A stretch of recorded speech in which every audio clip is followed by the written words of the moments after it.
Next, o banco digital que faz acontecer. Olá, boa noite. Boa noite. Começamos o Jornal da Record com números da Secretaria de Segurança Pública de São Paulo, que mostram um aumento de 12% nos roubos de cargas em todo o estado nos últimos anos. Ao mesmo tempo, o perfil desse tipo de crime está se diversificando. Os ladrões passaram a agir também nas grandes cidades em busca de mercadorias que foram compradas pela internet. O roubo em rodovias, mais tradicional, está mais ligado às grandes facções criminosas. 2 meses depois, ainda fica o trauma. Chegou, mostrou uma arma de fogo, né? Estava na cintura e falou que tinha intenção de roubar a carga do caminhão. A transportadora onde Sandro trabalha acumula boletins de ocorrência de 2021. Foram 5 roubos e inúmeras tentativas contra os motoristas da empresa. Por mais que a gente investisse em segurança, parece que os bandidos, né, as quadrilhas, elas também estão investindo, porque consegue burlar todos os nossos sistemas, né? Os números mostram que esse tipo de crime de fato cresceu no estado mais rico do país. Em 2021, São Paulo registrou mais de 5.800 roubos de carga, 12% a mais que no ano anterior, quando houve 5.219 casos. Já outros estados da região sudeste tiveram uma queda neste tipo de crime nos últimos 2 anos. O Rio de Janeiro registrou em 2021 4.111, contra pouco mais de 4.500 em 2020. Já em Minas Gerais, houve 295 roubos de cargas em 2021, contra 314 em 2020. Os especialistas explicam que houve uma mudança no perfil dos criminosos especializados em roubo de carga. Historicamente, nas rodovias, a maior ameaça são as grandes quadrilhas em busca de cargas de alto valor aquisitivo. Mas desde o início da pandemia, com o aumento das vendas pela internet, os oportunistas passaram a agir nos centros urbanos. E lá as principais vítimas são os entregadores com pequenas encomendas. O roubo das facções criminosas são nas estradas e nas transportadoras. E o roubo que nós temos do entregador que faz a entrega daquilo que você compra pela internet é o oportunista. O consultor estima que a violência contra entregadores tem um impacto em 60% do custo de transporte. No final, quem vai pagar a conta somos todos nós, né? Porque você vai ter um aumento na operação. Então, se o cara tem que refazer a entrega, ele vai gastar mais gasolina, ele vai mandar uma outra equipe lá fazer a entrega, isso daí vai sair de alguém. Para quem está na linha de frente das entregas, fica o medo de ser feito novamente refém. A gente sente medo de perder, né? De perder a vida, perder a família, não ver mais os filhos. O medo principal é esse, né? Veja agora outros destaques do dia. Em 1 mês e meio, casos de doenças respiratórias graves mais que dobraram no Brasil. Salvador, Belo Horizonte, Florianópolis e outras capitais já começaram a vacinação em crianças. Ator Alec Baldwin entrega o celular à polícia na investigação sobre a morte de colega em set de filmagem. Justiça da Austrália começa a decidir se tenista Novak Djokovic será deportado. E a explicação da ciência para o meteoro que assustou moradores e iluminou o céu em Minas Gerais.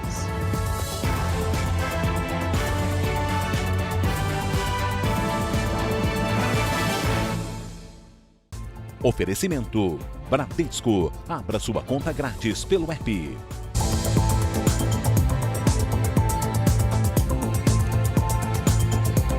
No Rio de Janeiro, a polícia desarticulou uma quadrilha especializada em extorquir dinheiro de caminhoneiros e donos de postos de combustíveis. Um policial militar e um ex-policial civil estão entre os suspeitos.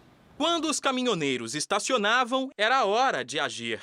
Um dos homens se aproxima do veículo e abre o reservatório de combustível. Repare que o asfalto está seco e pouco depois uma poça se forma. Era a maneira de armar um falso flagrante. As imagens obtidas pelo Jornal da Record mostram as estratégias usadas pelo grupo. Aqui, os criminosos alertam o frentista sobre o suposto problema. Eles conseguem abrir a porta do caminhão. Roubaram a nota fiscal do produto,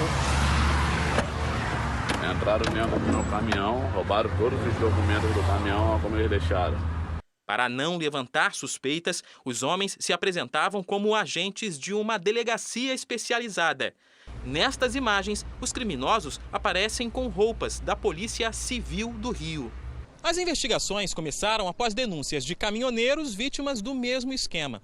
Em alguns casos, quando não conseguiam cobrar para devolver os documentos e liberar o veículo no próprio posto, os criminosos marcavam um ponto de encontro para finalizar a extorsão.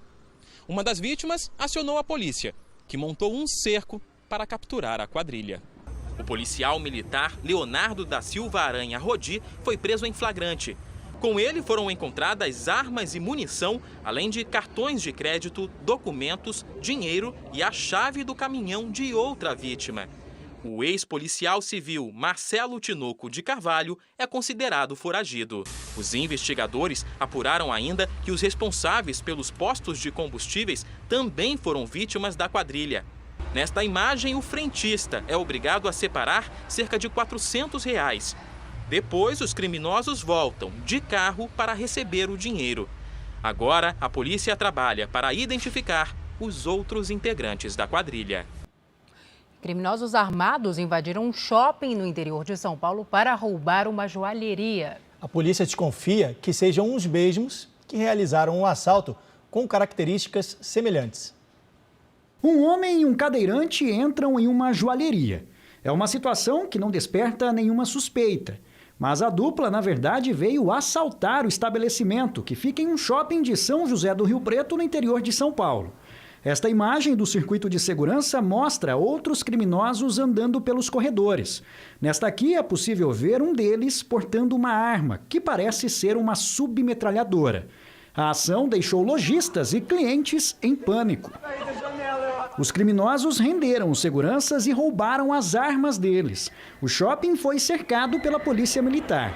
Clientes registraram a ação policial. A gente tem conhecimento de que foram pelo menos 4 pessoas que atuaram diretamente lá na ação criminosa dentro do shopping, porém, em torno de 6 indivíduos ou mais que participaram dessa ação criminosa. 2 carros foram recuperados e 2 homens presos em Americana, a 300 quilômetros de Rio Preto. Outra pessoa foi presa na capital paulista, mas os policiais não deram detalhes. A polícia acredita que a quadrilha seja especializada neste tipo de crime. E apesar de não ter provas da relação entre os assaltos, viu semelhança entre a ação e outro roubo a shopping, registrado em novembro de 2021. É uma organização criminosa porque ela tem delimitação de tarefa, tem uma estruturação e teve crimes semelhantes ocorridos recentemente em Sorocaba. Não podemos falar que faz parte do mesmo grupo criminoso, podemos falar que são crimes parecidos. O Jornal da Record conta agora a história de uma brasileira que vive com um filho em um abrigo para vítimas de violência doméstica em Portugal. Ela luta na justiça para conseguir voltar ao Brasil com o menino. Em Lisboa, desde 2019, mãe e filho tentam superar os traumas. Bastante violento, desde o início do relacionamento. Sempre foi um relacionamento tóxico. Ele sempre foi uma pessoa agressiva. Quando Fabiola denunciou as agressões para a polícia portuguesa, há 2 anos, o então marido voltou para o Brasil com todos os documentos do filho. Sem esses registros, o menino não pode deixar Portugal e, desde então, mora com a mãe num abrigo oferecido pelo governo para vítimas de violência. São 2 anos da infância do meu filho que foram perdidas, simplesmente porque ele não dá autorização de regresso. Ele não autoriza o meu filho regressar para o país de origem dele, né, que é o Brasil. Nós estamos presos num cárcere. Eu não sei nem assim, eu não consigo mensurar a dor que nós 2 estamos sentindo. Os pais de Fabiola, que vivem em São Paulo, também foram alvo dos ataques do ex-genro. Nessas imagens registradas em uma casa da família no litoral paulista, ele exige que os ex-sogros devolvam um valor que teria sido investido na reforma do imóvel. Segundo os pais de Fabiola, o ex-genro também culpa o casal pela denúncia feita pela filha em Portugal. Se o problema dele é com a minha filha, resolva com a minha filha. Agora, segurar o meu neto esse tempo todo num abrigo, sendo que ele podia já ter dado autorização. Por que fazer isso? Muito doloroso. Muito doloroso. Sabe que é você levantar de manhã pensando neles. Você vai tomar um café, você quer saber, será que eles já comeram? Os pais de Fabiola explicam que várias ações tramitam na justiça portuguesa e brasileira. Em Portugal, o ex-marido denunciou Fabiola por alienação parental, quando um dos lados constrói uma imagem negativa do outro para a criança. Em resposta, ela pediu a guarda do filho. Nós temos fatos, nós não estamos só com conversas. Nós temos fatos, nós temos provas, muitas provas, do que eu e o Rafael estamos passando em Portugal, enquanto o pai está no Brasil. Se ele tivesse o mínimo de amor pelo filho, ele não estaria deixando o filho preso em Portugal. Aqui no Brasil, a defesa de Fabiola também entrou com processos criminais e cíveis, pedindo inclusive a destituição do poder familiar para o pai. A disputa entre os dois tem exigido maior cautela das autoridades dos dois países. O filho do casal tem dupla nacionalidade, brasileira e portuguesa. Os advogados de defesa de Fabiola chegaram a entrar com pedido de repatriação imediata do menor. Mas no mês passado, o pedido foi negado pelo Ministério das Relações Exteriores. Agora, a defesa recorre à Vara da Infância e Juventude de São Paulo e também ao Superior Tribunal de Justiça. Entendemos que é um caso de repatriação. Só que o governo entende diferente e não deferiu nosso pedido de repatriação. Então, nós fizemos esse pedido de ARB ao juízo da Vara da Infância e Juventude, para que no suprimento, como não temos o passaporte nem a documentação que foi extraviada ou consta ainda com o genitor, para que o juiz supra essa demanda. O pai do menino, Edson Puglia, vive com uma nova família no Nordeste. Segundo Fabiola, ele não dá assistência ou ajuda financeira para o filho em Portugal. Por telefone, Edson se defendeu das acusações. Ela se contradiz no depoimento, que eu sempre fui um bom pai, e agora ela vem com esse papo de agressão. O que ela fez foi uma queixa de violência doméstica moral e psicológica. Agressão física, eu nunca agredi minha mulher e minha ex-mulher em momento nenhum. Edson acusa a ex-mulher de dificultar a convivência entre ele e o filho. Ela e os pais dela fizeram meu filho ficar com raiva de mim, viraram o meu filho contra mim. E diz que a divulgação do caso afasta ainda mais a possibilidade de um acordo. Vai mudar todo o cenário, porque eu vou desistir do acordo, não vou assinar mais papel nenhum e vou pedir para a minha advogada seguir com o processo lá de alienação parental. Ele mantém o menino aqui preso por quê? Por vingança com a minha família? Por vingança comigo? Que eu tive coragem de sair de casa com o meu filho porque eu não aguentava mais esse processo de violência, esse processo de um relacionamento tóxico? Nós tentamos contato com o Ministério das Relações Exteriores do Brasil, mas não tivemos retorno. Com o avanço da variante Ômicron em todo o país, governos e prefeituras adotam novas medidas restritivas. Um estudo divulgado hoje aponta que o número de casos de doenças respiratórias graves mais do que dobrou em todo o país em um mês e meio. No Rio de Janeiro, as cirurgias que não são urgentes estão suspensas na rede pública. E muitas famílias aproveitaram o sábado para fazer um programa diferente. A fila de carros é no entorno do estádio do Engenhão, na zona norte do Rio. Mas o passeio de sábado não foi para ver futebol. Famílias inteiras vieram fazer o teste rápido e receber atendimento médico contra a Covid-19. O dia também foi assim em vários postos da cidade. Eu vim para fazer o teste porque provavelmente eu devo estar. O avanço da contaminação pela variante Ômicron e o aumento dos casos de gripe lotaram as unidades de saúde. De acordo com o boletim divulgado hoje pela Fundação Oswaldo Cruz, do fim de novembro para cá, o Brasil registrou um crescimento de 135% no número de casos de síndrome respiratória aguda grave. Essa alta foi sentida em praticamente todos os estados e em pacientes de todas as idades. Essa semana, a média móvel de casos no país atingiu a maior marca desde o início da pandemia. São 111 mil novos casos por dia, segundo o Conselho Nacional de Secretários de Saúde. Até agora, o Brasil já registrou mais de 22 milhões de casos confirmados da Covid-19. No Rio, a quantidade de pessoas contaminadas fez o estado voltar a adotar medidas restritivas. A partir da próxima semana, as cirurgias eletivas, aquelas que não são urgentes, estarão suspensas na rede pública. É importante deixar claro que, se houver uma mudança de cenário epidemiológico, essa medida ela pode ser revista a qualquer momento. Todos os modelos preditivos sugerem que essa onda da Omicron vai ser curta.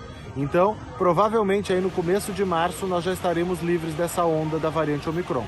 Essa é a segunda vez que a cirurgia da Érica é cancelada. O procedimento para a retirada de uma hérnia havia sido remarcado para a próxima semana. Com a suspensão, ela agora não tem previsão para resolver o problema. Eu gostaria de ser operada. Eu gostaria de acabar com essa dor. De acordar todos os dias bem. Coisa que não acontece há muitos anos. Pelo menos 9 capitais brasileiras começaram a vacinar crianças entre 5 e 11 anos contra a Covid. Nossas equipes registraram um misto de sensações, Ansiedade por parte das crianças e alegria para os pais. Teve um pouco de choro e muitos pais aliviados. Estamos felizes, Vacina, acreditamos na ciência. Rodrigo fez um desenho para comemorar o momento. Porque se eu pegar corona, pelo menos tem menos chance de eu morrer. A mãe, orgulhosa, registrou tudo. Ele é um desses, não deixa tirar a máscara em lugar nenhum. No Espírito Santo, o primeiro a receber a vacina em um ato simbólico foi o Arthur, de 6 anos.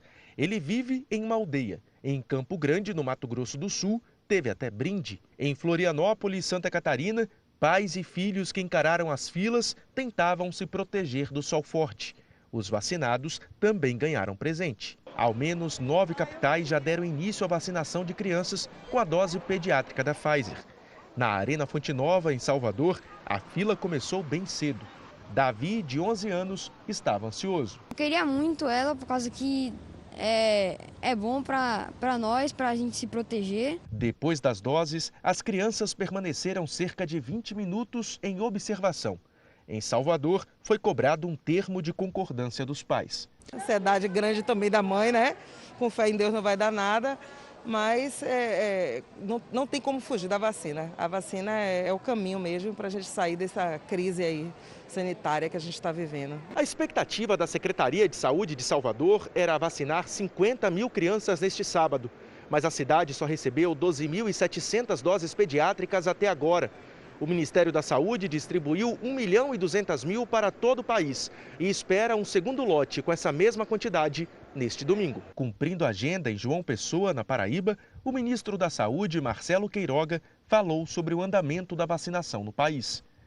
Nós tivemos uma queda expressiva no número de óbitos, ou seja, cerca de 90% de queda no número de óbitos. Isso se deve à força do Sistema Único de Saúde.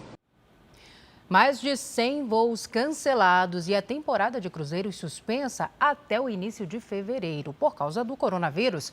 Essa é a realidade de quem esperava fazer uma viagem mais longa nesta época de férias. E o consumidor que já comprou passagens ou pacotes de turismo vem enfrentando transtornos para remarcar ou ter o dinheiro reembolsado. No próximo fim de semana, o Edgar embarcaria com a família em um cruzeiro. Só que a viagem, planejada durante um ano, foi cancelada. A agência de viagens me deu a opção de fazer uma remarcação para esse ano, para essa temporada, sem custo adicional, ou para a temporada do ano que vem, com um possível reajuste. Mas o analista de sistemas optou pela devolução do dinheiro que pagou pelo pacote. Ele foi surpreendido com a cobrança de 15% do valor para o cancelamento. E eu não acho isso justo, até mesmo porque não fui eu que fiz o cancelamento. A temporada brasileira de cruzeiros está suspensa até o dia 4 de fevereiro, medida que seguiu a recomendação da Anvisa para evitar mais contaminações pelo coronavírus. Quem comprou pacotes para viajar nesse período tem algumas opções. Ou ele pede o reembolso dos valores e a empresa tem que devolver os valores e não pode cobrar multa, ou de alguma maneira ele combina com a empresa uma nova data, remarca o cruzeiro e não paga nada a mais se o cruzeiro que ele contratou for exatamente o mesmo cruzeiro que ele for fazer na remarcação. Além dos navios, os voos também estão sendo novamente afetados pela pandemia. São centenas de cancelamentos por falta de funcionários afastados por Covid. Diante deste quadro, a Agência Nacional de Aviação Civil reforçou a manutenção dos direitos dos passageiros. De acordo com a ANAC, as empresas têm que comunicar a alteração de horários e itinerários de voos com até 72 horas de antecedência. As companhias aéreas devem oferecer ainda a possibilidade de remarcação da passagem dentro do período de validade do bilhete ou reembolso integral do valor em até 7 dias depois da solicitação. Dona Célia foi avisada com antecedência que o voo que havia comprado não partiria para Recife. Só que até agora ela não conseguiu contato com a companhia para solicitar o reembolso. É frustrante e desconfortável. Tinha toda uma infra já preparada e me trouxe transtornos. Se a companhia aérea ou a agência entender por não cumprir os direitos do consumidor, vale um registro nas plataformas de reclamação dos órgãos de defesa do consumidor. E, por fim, se o consumidor não conseguir mesmo ter o seu direito assegurado, é o caso de procurar o juizado especial e ajuizar uma ação contra as empresas, de maneira que elas possam cumprir aquilo que está garantido na lei. Um estudo realizado nos Estados Unidos mostra que crianças e adolescentes vítimas da Covid têm mais risco de desenvolver uma outra doença, o diabetes. O sinal ficou vermelho quando especialistas viram o número de casos de diabetes infantil saltar durante a pandemia e resolveram entender o porquê. Começaram com dados de mais de 500 mil de crianças e adolescentes atendidos com Covid-19 em hospitais entre março de 2020 e junho de 2021. O risco de desenvolver diabetes foi 166% maior 30 dias depois do diagnóstico positivo para a Covid em relação a crianças que não pegaram a doença. No caso do diabetes, o pâncreas passa a produzir menos insulina, o hormônio que carrega o açúcar para dentro das células. Para os pesquisadores, o coronavírus pode atacar as estruturas produtoras dessa substância. Além disso, o vírus pode ter aumentado o risco para o diabetes devido ao ganho de peso causado pelo confinamento, que deixou as crianças trancadas em casa. Segundo o Centro de Controle e Prevenção de Doenças, as descobertas feitas no novo estudo confirmam pesquisas anteriores feitas aqui nos Estados Unidos e na Europa e reforçam ainda mais a importância da vacina contra a Covid nas crianças e adolescentes. Para as autoridades de saúde, a imunização é o único jeito de proteger os menores.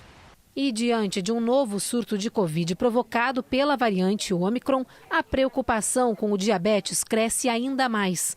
Por aqui, os casos de coronavírus aumentaram 216% nas 2 últimas semanas.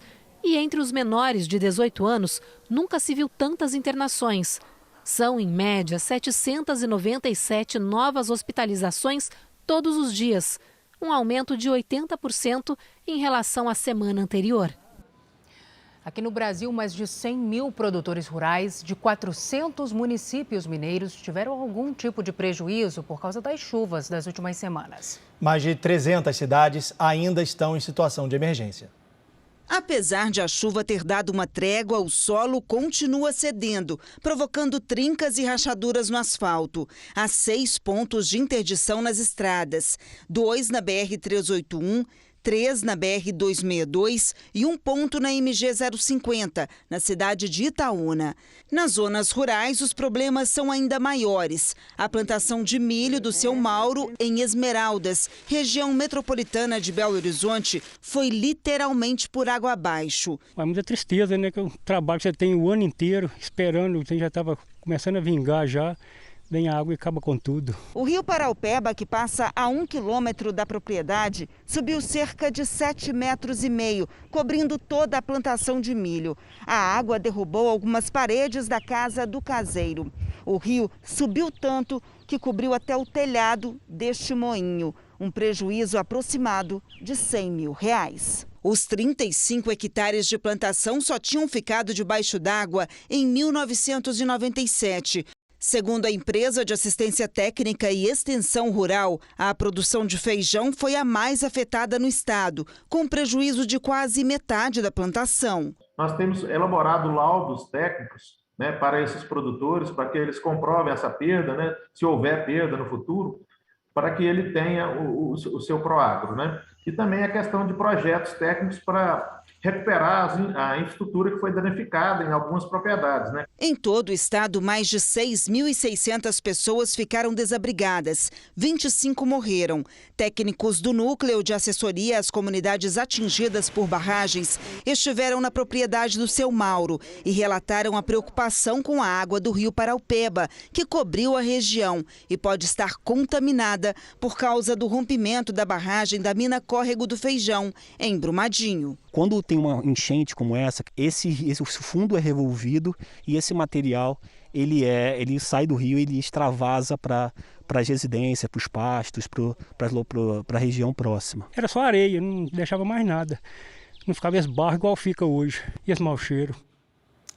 O assunto ainda é chuva, que antecipou o período de cheia prevista para fevereiro. E Marabá, no Pará, já registra o maior nível de enchente no mês de janeiro dos últimos 20 anos. Milhares de pessoas estão desabrigadas. Marcela está instalada de forma improvisada em uma embarcação bem na orla da cidade, onde rio e rua se tornaram um só. Eu e eles aqui, a gente não foi para o abrigo porque o dono do barco aqui, ele cedeu para a gente ficar. Os vizinhos ajudou a gente a fazer a nossa mudança, porém ficou outras coisas nas nossas casas, que não tem como trazer para cá, porque até aqui tem lugares que molha, entendeu? As águas dos rios Tocantins e Itacaiunas avançaram sobre Marabá, tornando ainda mais crítica a situação para quem mora na parte baixa. Vários abrigos foram construídos para acolher as famílias atingidas. Esse aqui é um deles. Quem conseguiu se cadastrar na Defesa Civil também tem recebido doações de alimentos, água, roupas, agasalhos. Outros 300 espaços como esse devem ainda ser erguidos de forma emergencial. Já são mais de 1.000 desabrigados em Marabá. Quando acontece a enchente, já estamos preparados para esse evento. Esse ano começou mais cedo, em dezembro, né? Não era o esperado, mas aconteceu e estamos trabalhando. Outros estados também sofrem com as inundações e as cheias. No Maranhão, são quase 1.300 famílias desabrigadas e desalojadas. No Tocantins, são mais de 500 desabrigados e quase 1.400 desalojados. 30 municípios estão sendo monitorados pela Defesa Civil do Estado e bombeiros. No Pará, com previsão de chuvas para os próximos dias, deve subir ainda mais o nível dos rios e também o número de pessoas afetadas. Veja ainda hoje as explicações para o meteoro que iluminou a noite em Minas Gerais. E você vai ver também a onda de calor que deixou mais da metade das cidades gaúchas em situação de emergência.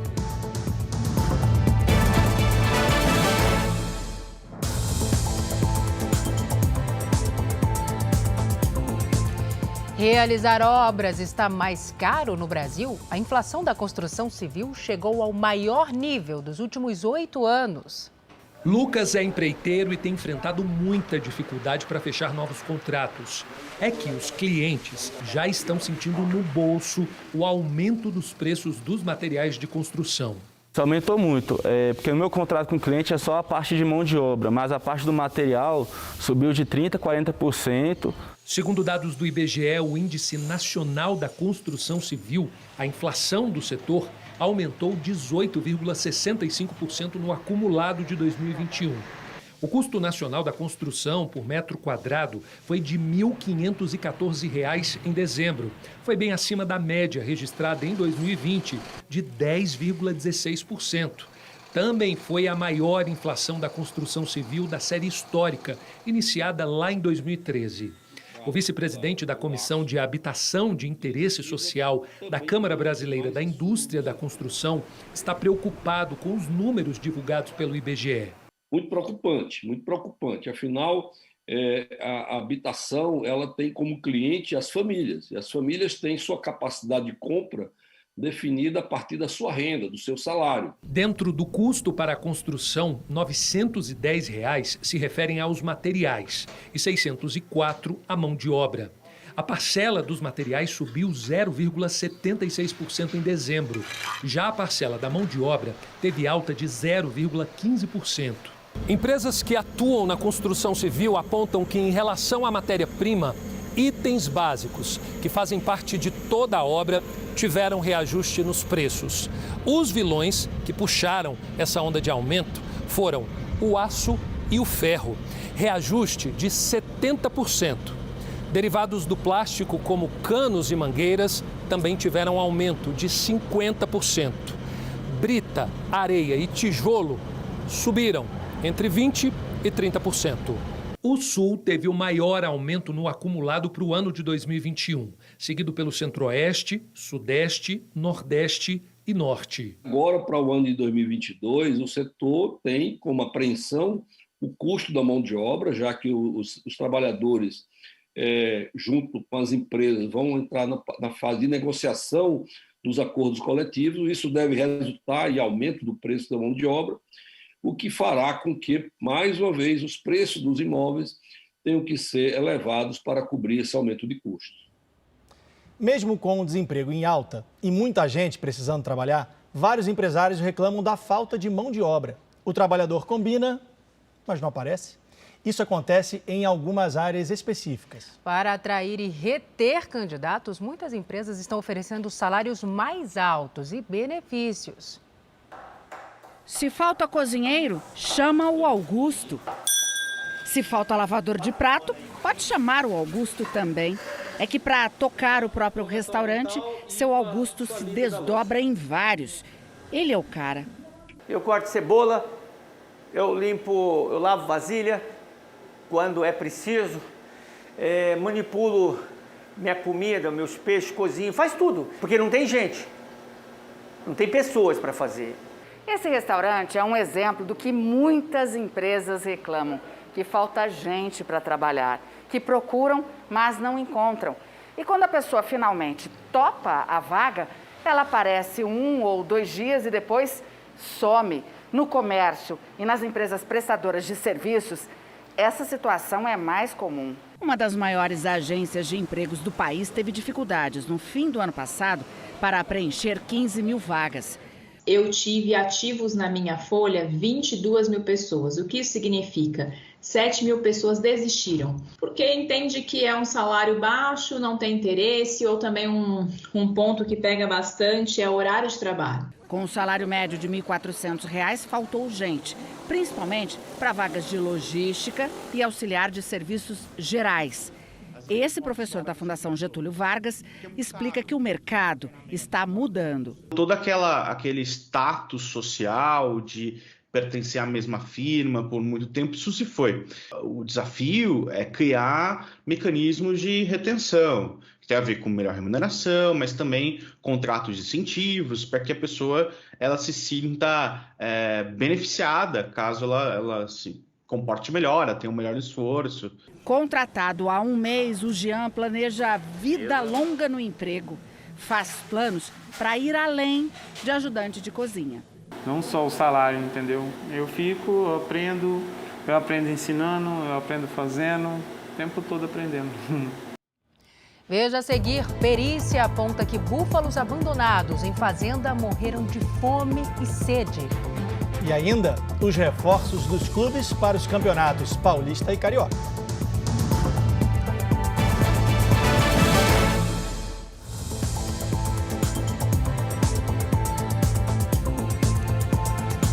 A Justiça deve decidir em breve o destino do rebanho de búfalos que a polícia diz ter sido abandonado em Brotas, interior de São Paulo.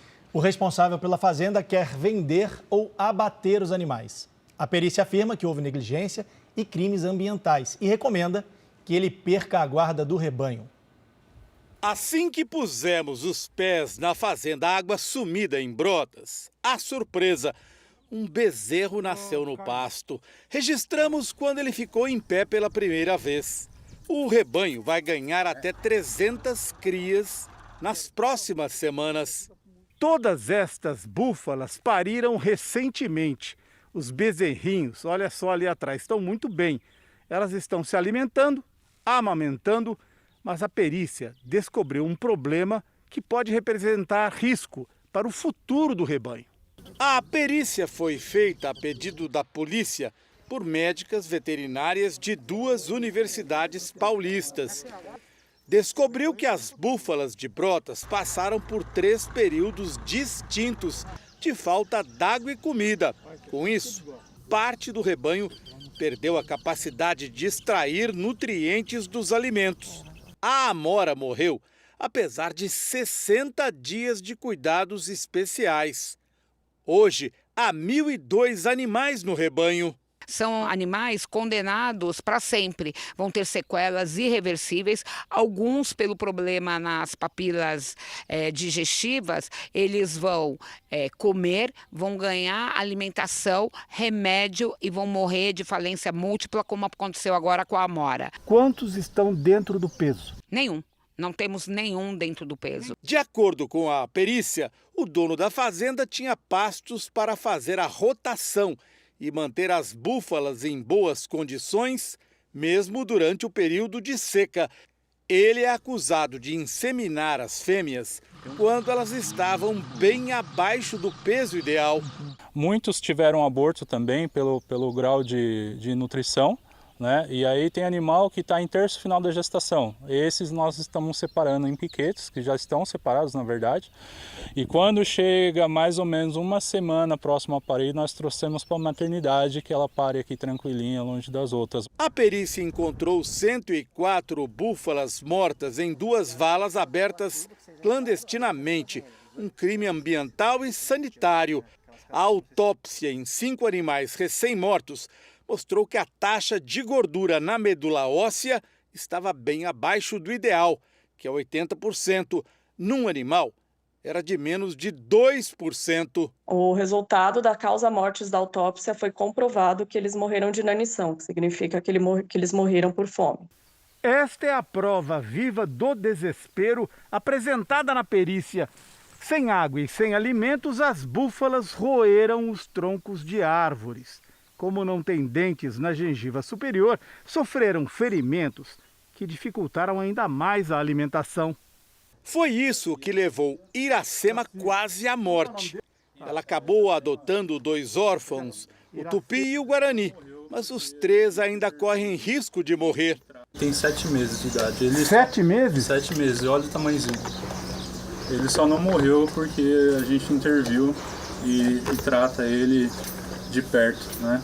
Então a gente faz suplementação, faz reposição de minerais. Na defesa que apresentou à justiça, o espólio que controla a fazenda diz que nunca houve quaisquer maus tratos. Confirmou a morte de 22 búfalas, mas num período muito maior de tempo, e diz que pretende retirar os animais para venda ou arrendamento.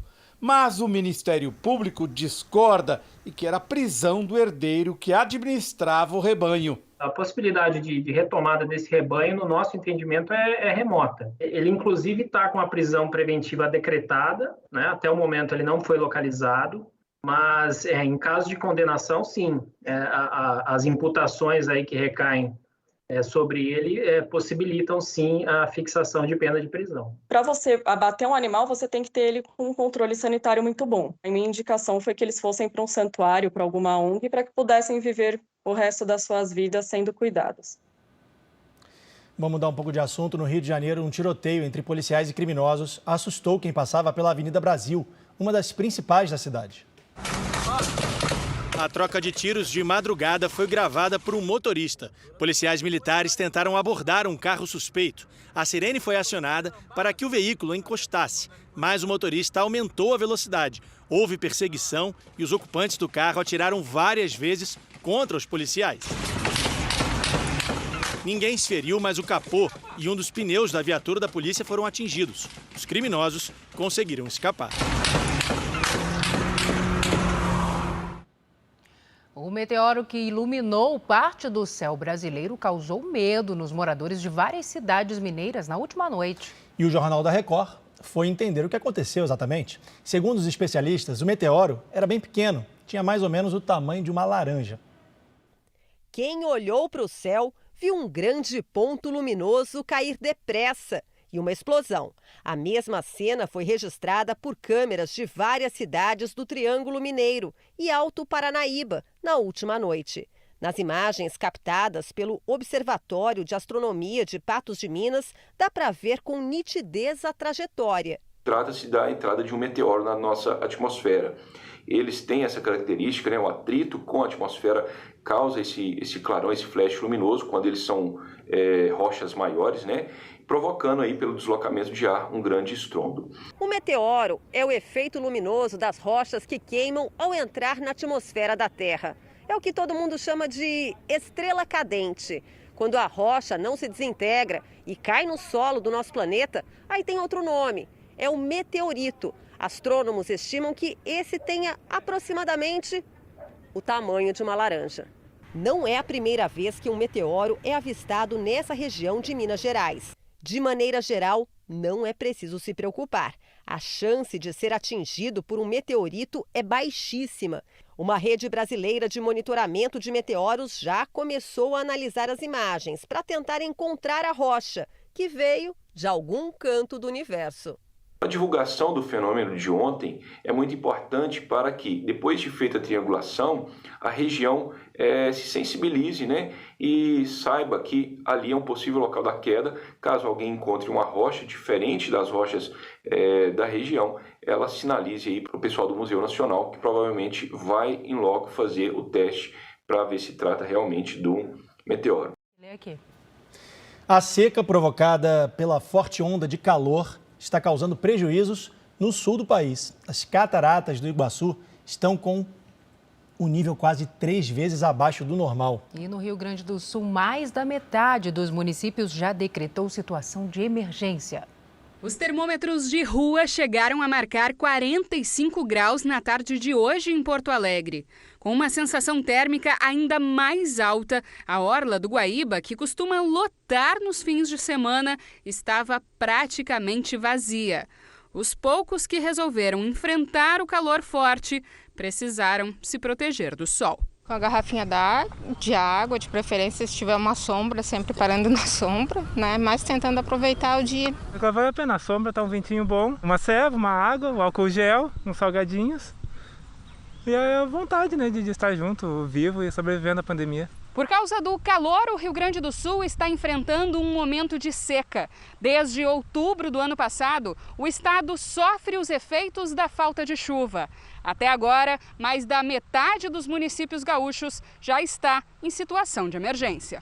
Mais de 207 mil propriedades rurais foram afetadas. Roberto, produtor de arroz em Uruguaiana, na fronteira com a Argentina, reclama dos prejuízos. A pecuária está sentindo muito porque praticamente não tem nada para o bicho comer. A lavoura arrozeira tem um levantamento que nós decretamos aqui, o município decretou estado de emergência e pode chegar a uma perda de 25%. A Secretaria Estadual do Meio Ambiente emitiu um alerta para 13 bacias hidrográficas do estado que estão abaixo do normal. Em Curitiba, no Paraná, as cataratas do Iguaçu estão com um nível cerca de 3 vezes menor. E em Santa Catarina, o prejuízo nas lavouras é de quase 60 milhões de reais. E o transporte aéreo de pacientes com casos graves de Covid-19 voltou a crescer por causa da variante Ômicron. Algumas aeronaves são equipadas com equipamentos de última geração. Diego pegou Covid no ano passado. Foi internado no Hospital Municipal de Rio Verde, na região sudoeste de Goiás. Começou a ter várias complicações e a família decidiu transferir para São Paulo. É um jato aqui equipado com o aparelho da ECMO. Eu tive que ir nesse jato para São Paulo. Foi o que salvou minha vida. ECMO é um aparelho de última geração que faz a função dos pulmões e passou a ser instalado nas UTIs aéreas por causa da Covid-19. Antes da pandemia, a demanda das UTIs aéreas era principalmente de pacientes com problemas cardiovasculares. Agora, as vítimas da Covid fizeram a demanda por esse serviço explodir. No mês de março do ano passado, no ápice da pandemia, chegou a aumentar 500%. Em outubro do ano passado, a demanda caiu para 5% do que era em março. Agora, em janeiro, por causa da variante Ômicron, a demanda já aumentou 40%. e o mês ainda não acabou. Nós temos percebido que, por conta da vacina, a gravidade dos pacientes tem diminuído, porém, ainda assim, para realizar o transporte aeromédico, nós temos percebido que a procura geralmente são por casos graves e instáveis. Não é um serviço barato, custa de 40 a 100 mil reais. Planos privados pagam conforme especificações de contrato. No Sistema Único de Saúde, só com decisões judiciais. Para o Diego, que chegou a ter 99% dos pulmões comprometidos, foi a chance de lutar pela vida. E graças a esse aparelho da ECMO e graças a essa transferência para São Paulo, nessa UTI aérea, eu consegui ter a vida de volta. Uma nova espécie de tartaruga de água doce foi descoberta no município de Juruti, no Pará.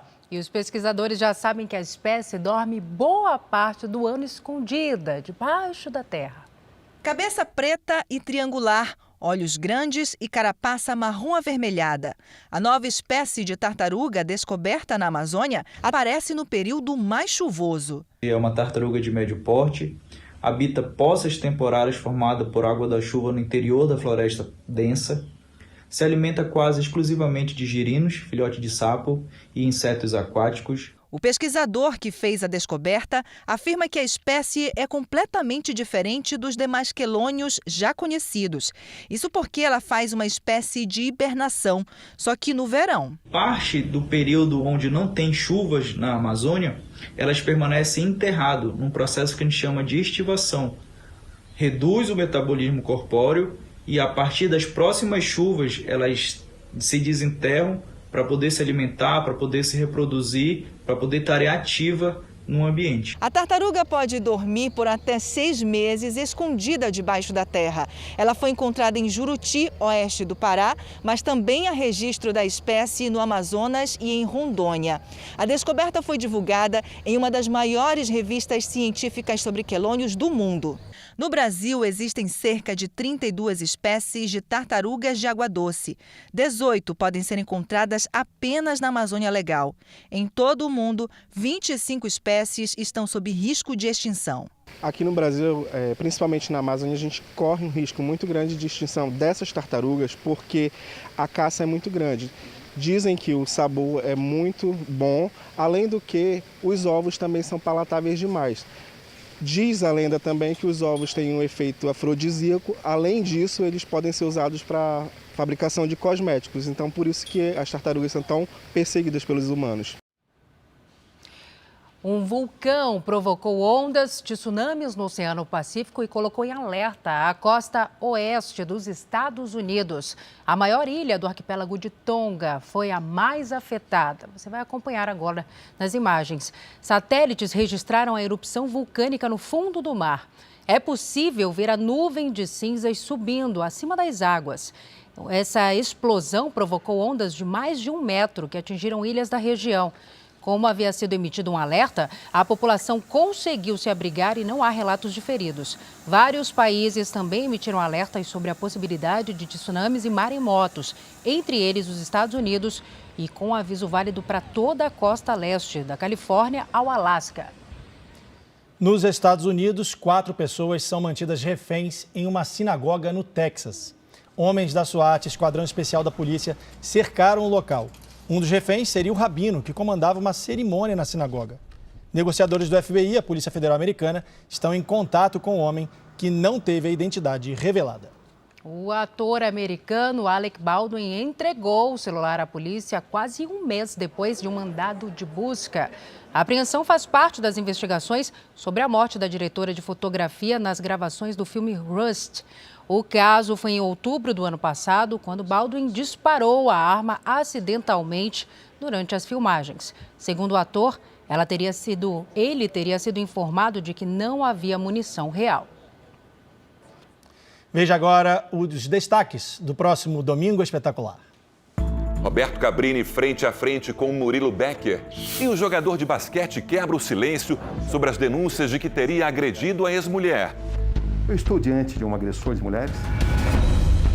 Olho no meu olho, você agrediu sua esposa?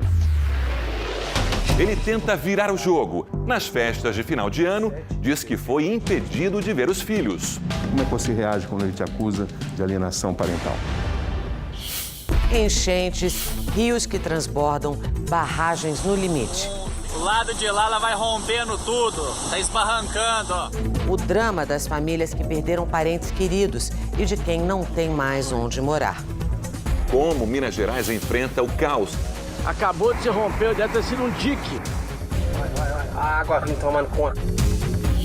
Os perigos do turismo ecológico. Será que o Brasil, um dos países mais ricos em belezas naturais, está realmente preparado para os riscos desses passeios? E as lições que ficam depois da tragédia de Capitólio. O Camaro amarelo como você nunca viu. Com Munhoz e Mariano pilotando o fogão. Tirando onda de Camaro amarelo. Uma das duplas mais queridas do Brasil comemora 15 anos de parceria e fala do futuro. Nas rádios de todo o Brasil também. É neste domingo espetacular. Logo depois da Hora do Faro. Até lá. E a justiça australiana decide neste momento o destino do jogador de tênis Novak Djokovic, o número 1 do mundo. Ele voltou a ser detido depois de ter o visto cancelado e pode ser deportado. O atleta foi levado para um hotel de imigração, o mesmo lugar em que ficou detido na quarta-feira passada. É que para entrar na Austrália é preciso mostrar o certificado de vacinação e Djokovic, que conseguiu uma licença especial, não comprovou razões médicas para deixar de tomar a vacina contra a Covid. O tenista conseguiu reverter a decisão, mas dias depois o governo descobriu que ele mentiu ao preencher os papéis para a entrada no país. Djokovic pode ser deportado e ficar fora do Aberto da Austrália, um dos mais importantes torneios do mundo. A gente continua falando de esporte porque a Copa São Paulo de futebol, o mais tradicional torneio de futebol de base do Brasil, tem uma novidade esse ano. O Canaã, que nasceu em um projeto social no sertão da Bahia, vem avançando e já chegou às oitavas de final. O Canaã já se consagrou entre os 16 principais times de base do Brasil. A equipe de Irecê, na Bahia, nasceu para descobrir talentos na categoria sub-20 e ajudar os meninos, a maioria de origem pobre, a ganhar espaço nas melhores equipes. O grupo foi formado no projeto Nova Canaã, da Igreja Universal do Reino de Deus. Neste sábado, o jogo foi contra o Juventus, time paulista do bairro da Moca. A partida estava empatada, até que nos acréscimos, Vitor Manuel decidiu de cabeça, 1-0 para o Canaã. Agora os meninos aguardam um final do jogo entre o Flamengo e o Oeste para conhecer o próximo adversário. E a semana é de expectativa para os clubes paulistas, porque os reforços estão chegando ali na reta final da preparação para o campeonato. O torneio começa em 23 de janeiro. A primeira partida é entre Novo Horizontino e Palmeiras, com transmissão da Record TV. Caneta na mão para assinar o contrato, hora de vestir a camisa nova e posar para foto, são os reforços para o Paulistão 2022. No atual campeão teve lateral Rafinha em campo e o novo atacante Nicão sendo apresentado. Os clubes viveram uma semana de volta ao trabalho e de muitas caras novas também. No caso do Corinthians, o rosto na verdade é de um velho conhecido, um ídolo que conquistou Libertadores e Mundial. 9 anos depois, Paulinho falou como jogador corintiano. Fico feliz pela confiança da direção, confiança do clube, e agora aí é dar sequência aos trabalhos aí para daqui a pouquinho começar as competições. Mas o Corinthians não parou em Paulinho, já tem gente nova treinando, atleta para chegar nos próximos dias e a expectativa de um nome de peso, promessa do presidente do clube. Diego Costa, Cavani, enquanto não chega o camisa 9, o Corinthians espera por Robson Bambu, zagueiro que estava no Nice da França e aguarda exames médicos para ser apresentado. Quem já chegou por aqui foi Bruno Melo, lateral do Fortaleza, que vem por empréstimo de 1 ano. No Palmeiras, a novidade da semana foi o zagueiro Murilo, que jogava no Lokomotiv Moscou da Rússia. Teve também a estreia nas entrevistas coletivas do colombiano Andrés Atuesta, grande esperança da torcida para essa temporada. E no Santos chegou o homem que vai ter a honra de vestir a camisa 10 que foi de Pelé. O atacante Ricardo Goulart treinou e já se mostrou entrosado com os companheiros, pelo menos nas brincadeiras. Estou muito feliz de estar vestindo essa camisa com esse número. Espero dar meu melhor e que a gente possa ter um ano maravilhoso e representar bem a 10. Olha, de São Paulo a gente vai para o Rio de Janeiro, porque na expectativa aí de brigar pelo título do Campeonato Carioca, Fluminense e Vasco foram os clubes que mais contrataram agora nesse início de ano, sabia, Salso? E as transmissões do Cariocão na Record TV começam no dia 26 de janeiro. O tricolor trouxe jogadores mais famosos e valorizados no mercado. Foram 6 contratações, algumas de peso, como o volante Felipe Melo e o atacante William Bigode, que vieram do Palmeiras. Além desses nomes conhecidos do futebol brasileiro, o técnico Abel Braga está de volta. Foi ele quem comandou o Fluminense na conquista do Campeonato Carioca pela última vez em 2012. A expectativa da torcida é de que ele consiga acabar com o jejum, que já dura 10 anos. O último reforço anunciado também chama atenção. O atacante Germán Cano, que se apresentou esta semana depois de se recuperar de Covid. O argentino está ansioso pela estreia no Cariocão 2022 com a camisa tricolor. Poder dar o máximo com muitos goles, poder ajudar o time que pueda conseguir coisas muito importantes e neste ano vai ter muita coisa positiva aqui no time. Cano acertou com o Fluminense depois de ter sido destaque no Vasco. Ele foi o artilheiro do time nas 2 últimas temporadas. Mas se o Clube Cruz Maltino perdeu seu principal atacante para o rival, também viu o experiente meia Nenê, de 40 anos, fazer o caminho inverso. No ano passado, ele trocou o Fluminense pelo Vasco. Nenê jogou o último Campeonato Carioca pelo tricolor e marcou esse golaço de falta na vitória de 4-0 sobre o Macaé. Em setembro do ano passado, acabou rescindindo o contrato e acertou seu retorno ao Vasco, clube onde ele já atuou entre 2015 e 2018. O meia vai voltar a trabalhar com o técnico Zé Ricardo. É um cara que tem muita vontade de vencer também, é um cara que conhece o Vasco, já sabe o peso dessa camisa. Nenê será o principal nome de um elenco vascaíno totalmente reformulado. O clube já fez 11 contratações para esta temporada.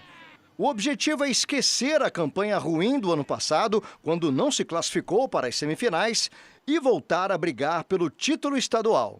A torcida vendo a gente realmente dar o nosso melhor, dar o sangue por essa camisa e honrar realmente essa camisa, eles vão vir com a gente e com certeza vai nos ajudar muito. Vamos repetir? Para reforçar a informação, então anote aí, o Campeonato Carioca na Record TV começa em 26 de janeiro, com o jogo entre Flamengo e Portuguesa. Já o Campeonato Paulista tem início um pouco antes, 23 de janeiro, com a partida entre Novo Horizontino e Palmeiras. Agora, olha, a gente fala do mercado pet, porque os bichinhos de estimação conquistam cada vez mais espaço no mercado de serviços. Os pets ganham produtos que antes eram vendidos só para humanos e agora viraram clientes especiais em vários lugares. Cafezinho para os humanos e petisco para o cachorro. Uma cena como essa tem sido cada vez mais comum nas ruas. É ótimo, né? A gente sempre procura lugares pet friendly. Quando a gente puder levar ele, a gente está levando. Os estabelecimentos que aceitam animais já não são novidade. Mas agora, a tendência do mercado é agradar os bichinhos. Foi dessa forma que essa cafeteria virou referência no bairro. Aqui os pets têm tratamento VIP. O humano paga a conta e os pets frequentam. A Raquel oferece pipoca, biscoito e até cerveja sem álcool para cachorro. Sempre elogiam muito a gente, retornam sempre, não só pelo café. A gente sai para degustar alguma coisa, o cachorro tá junto, fica feliz, ganha um petisquinho, ganha uma bebidinha diferente. O Brasil tem hoje mais de 144 milhões de animais de estimação. Os cães são a maioria, com uma população que já chega a quase 56 milhões. Na pandemia, eles foram ainda mais paparicados pelos humanos. Muitos tutores não abrem mão da companhia dos bichinhos e querem levar os pets para todos os lugares. A tendência aqueceu ainda mais o mercado pet. Essa rede de padarias com várias guloseimas para os animais já tem mais de 20 unidades espalhadas pelo país. Em São Paulo, essa hamburgueria preparou uma receita especial para os cães. No lugar do pão, farinha de tapioca. O recheio é feito de carne sem gordura e cenoura cozida. É um movimento, né, que a gente tem percebido. No mundo já acontecia isso, né? Muito hotel, mesmo hotéis 5 estrelas, recebiam as pessoas, os hóspedes com seus cães, com seus gatos. E agora a gente vê no Brasil bastante isso. A ideia é que os animais sejam cada vez mais bem recebidos nos lugares que frequentam. Neste restaurante, este é o prato preferido e mais pedido entre os clientes. Mas no cardápio foi incluído uma adaptação dele. Aqui os pets não passam vontade e comem praticamente a mesma coisa dos amigos humanos. O chefe Manuel é o responsável pela criação do cardápio. Para os humanos, as tiras de filé mignon acompanham o molho da casa, cebola, tomate e ervas, além de batata frita e arroz. Já para os cães, a carne é servida crua com arroz cozido, mas a principal diferença está no tempero. A gente prefere só botar um arrozinho, que tem mais leve, mais tranquilo. A gente pode trocar por batata também. Esse arroz também não tem tempero? Não tem nenhum tempero, nem sal, nada. Puro, nem alho também não tem nada. Hoje foi a vez do Buster e do Woody experimentarem o prato. Aprovadíssimo. Estava aqui almoçando e do meu lado ele almoçando comigo. Entendeu? Num prato, a louça quase igual, assim. Lógico que é um barato, é uma atração a mais. E que tal uma sobremesa depois do almoço? Essa sorveteria também reinventou a receita de um tradicional gelato italiano. É sempre um momento de felicidade, né? De alegria, que eu acho que é o que o gelato remete, tanto para os humanos quanto para os cachorros. É uma meia ideia. Está encalorado ele. Um projeto criado em São Paulo ajuda pessoas com deficiência intelectual a arrumar emprego. A iniciativa dá treinamento aos candidatos e direciona para o mercado de trabalho. O artista que capricha na pintura de parede é o Francisco. Ele tem deficiência intelectual, já vendeu várias telas e participou até de exposições. O pintor se inspira nos traços de um grande nome da arte brasileira, Romero Brito. A produção de Francisco está a todo vapor. 2 quadros por dia. Ele está entre as pessoas com deficiência auxiliadas por uma instituição que ajuda na inclusão de deficientes, na zona oeste da capital paulista. O espaço promove a inserção no mercado de trabalho. Quem ajuda o Francisco é a mãe dele, Maria Rita. É uma oportunidade maravilhosa que nos deu para desenvolver o Francisco, para ele mostrar a arte que ele faz, a alegria que ele tem, nas cores vibrantes que ele usa aqui nas telas, né? Aos 32 anos, Tamires, que tem síndrome de Down, vive o dia a dia com muita independência. Ela trabalha em eventos graças ao que aprendeu no projeto. Além do cafezinho, que prepara muito bem, serve às mesas do restaurante. Confiaram em mim. Eu estou muito feliz aqui. O Brasil tem mais de 17 milhões de pessoas com deficiência, segundo o IBGE. E isso representa menos de 10% da população. O levantamento também aponta que a inclusão da pessoa com deficiência no mercado de trabalho ainda é um obstáculo. Apenas 28% dos deficientes com idade para trabalhar, de 14 anos ou mais, estão empregados. Eu queria, além de poder ajudar, deixar um legado para a família e para a comunidade. Não precisamos ter a dor para poder. Quando a gente tem empatia, compaixão, você acaba se mexendo. O Jornal da Record termina aqui. A edição de hoje na íntegra e também a nossa versão em podcast estão no Play Plus e em todas as nossas plataformas digitais. Continue agora com Cidade Alerta. Boa noite para você. Ótimo domingo. Cuide-se. Boa noite e a gente se vê.